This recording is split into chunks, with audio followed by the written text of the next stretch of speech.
চাদর যেটা ছিল সেটা সরিয়ে দিয়েছে। আপনারা ভালো করে জানেন, অনেকে জানেন না, জানিয়ে দিচ্ছি। এগুলো ওই তদন্তের জন্য এগুলো গুরুত্বপূর্ণ। আপনারা জানছি, খেয়াল আছে আপনাদের হয়তো অনেকের আনিসের কথা, আনিসকে ছাদ থেকে ফেলে মেরে দেওয়া হলো, সেই জায়গাটায় কিন্তু পুলিশ এসে ঘৃণা অনেক পরে তখন এভিডেন্স গুলোকে সর্বনাশ করে দিয়েছে। হাজার হাজার মানুষ হেঁটে চলে গিয়েছে, তারপরে গিয়েছে, আর কিচ্ছু ধরতে পারে না। ঠিক এইভাবে এই মামলাটাকেও শেষ করতে চাইছে। অভিষেক বাবু গতকাল বললেন, গতকালই তো নাকি, অনেক ভালো ভালো ভাষণ দিলেন।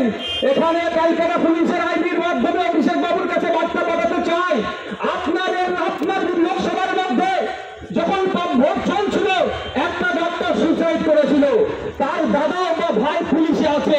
দুর্ভাগ্যের বিষয়, যারা সুইসাইড করতে প্ররোচনা দিয়েছিল তার মধ্যে একজন মহিলা পুলিশ কর্মীও ছিল। কিন্তু দুর্ভাগ্যের বিষয়, আপনার আশপাশের হয়তো কোনো সিআইডিএফপি এর জন্য, সুপারিশের জন্য সেই ভদ্র মহিলার নামটা কাটা গেল কেন? আপনি কোন মঞ্চের থেকে দাঁড়িয়ে কোন মুখে আপনি তিলোত্তমার কথা বলছেন? আপনার বিধান লোকসভার মধ্যে যে ডক্টর সুইসাইড করলে এখনো তার পরিবার বিচার পেল না, সুইসাইড করতে বাধ্য করিয়েছিল।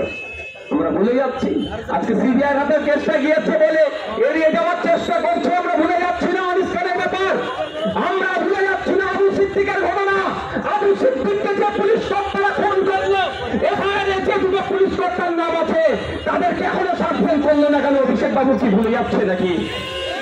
অভিষেক বাবুকে জানিয়ে দিতে চাই, আপনি যদি মনে করেন পুলিশ দিয়ে রাজ্য চালাবো, আপনি যদি মনে করেন সেনাপতি আমাদেরকে যদি বলেন কথা মনে করেন, বেশি সময় নাই, সময় ঘুমিয়ে এসেছে, জবাব আপনাকে দেবো আমরা। এখন আমরা রাস্তায় নেমেছি, কার পাবে বা কার গমি দিতে হবে সেই জন্য নয়। বাংলার আপনার জনগণ অলিতে গলিতে রাস্তাঘাটে একটাই আওয়াজ তুলছে, আমরা সেই লক্ষ্যে নেমেছি। আর যদি বেশি ফোঁস করেন, কানবন কাশ্মীর দিয়ে কোথা থেকে লাভা পাই সেটা ভালো করে বুঝে বাংলা। আমি যখন আসছিলাম, এমন একটা ছোট্ট বোন স্কুল থেকে সম্ভবত বাড়ি ফিরছিল, আমাকে বললো सिर्फ एक ही हम लोगों का डिमांड है, জাস্টিস চাইবে। আজকে কত 12-13-14 বছরের আমার বাচ্চা বোনটা এসে কারণ মানে কাদের চোখেতে বলছি, কারণ কি সে আজকে হয়তো